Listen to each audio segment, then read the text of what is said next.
ക്രൈസ്തവ സഭാബന്ധം ഊട്ടിയുറപ്പിക്കാൻ മുന്നിട്ടിറങ്ങിയ നേതാവല്ലേ താങ്കളെന്ന് മാധ്യമപ്രവർത്തകർ.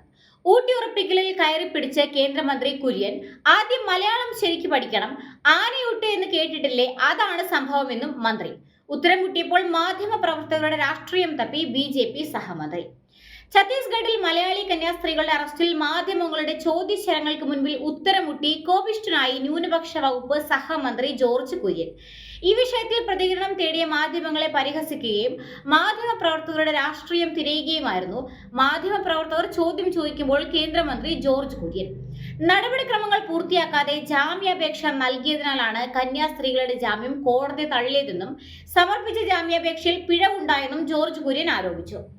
ഈ വിഷയത്തിൽ കന്യാസ്ത്രീകൾക്കൊപ്പമാണ് BJP നേതൃത്വമെന്ന് ആവർത്തിക്കുന്നുണ്ടെങ്കിലും മാധ്യമങ്ങളുടെ ചോദ്യങ്ങൾക്ക് മുൻപിൽ ഉത്തരമില്ലാതെ ദയനീയമായി ഒഴിഞ്ഞു മാറുകയായിരുന്നു മന്ത്രി.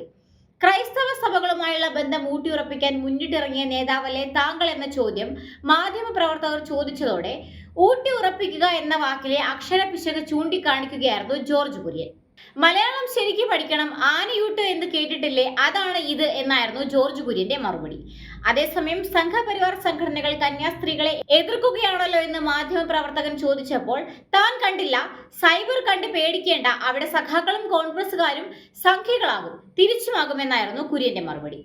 ഡൽഹിയിൽ സമരം ചെയ്യുന്ന കോൺഗ്രസുകാർക്കൊപ്പം ഛത്തീസ്ഗഡിലെ MPമാരെ എന്തുകൊണ്ട് കാണുന്നില്ലെന്നും ജോർജ് കുര്യൻ ചോദിച്ചു.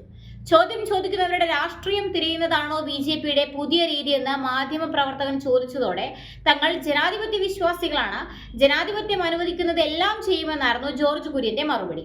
കൂടാതെ കന്യാസ്ത്രീകൾക്കൊപ്പം ഉണ്ടായിരുന്ന പെൺകുട്ടികൾ ക്രിസ്ത്യൻ വിശ്വാസികളല്ലേ എന്ന ചോദ്യത്തോട് കോടതിയിലല്ലേ പറയേണ്ടത്, ഞാനൊരു മന്ത്രിയാണ്, തനിക്ക് ഒന്നും പറയാൻ പറ്റില്ലെന്നും പറഞ്ഞ് ഒഴിഞ്ഞു മാറുകയായിരുന്നു കേന്ദ്രമന്ത്രി. ഇതിനിടെ BJP അല്ലാതെ മറ്റാരെങ്കിലും ആത്മാർത്ഥമായി വിഷയത്തിൽ ഇടപെടുന്നുണ്ടോ എന്നും ജോർജ് കുര്യൻ ചോദിച്ചു. എന്തായാലും ഈ വിഷയം കേരളത്തിലെ BJP നേതൃത്വത്തെ വെട്ടിലാക്കിയിരിക്കുകയാണ്. മധുരച്ചീട്ട് തുപ്പാനും കൈച്ചീട്ടിറക്കാനും വയ്യാത്ത അവസ്ഥ. BJPയുടെ സംസ്ഥാന ഉപാധ്യക്ഷനായി തിരഞ്ഞെടുക്കപ്പെട്ട ഷോൺ ജോർജ് ഇതുവരെ ഈ വിഷയത്തിൽ ഒന്നും പറഞ്ഞിട്ടില്ല എന്നതും ശ്രദ്ധേയമാണ്.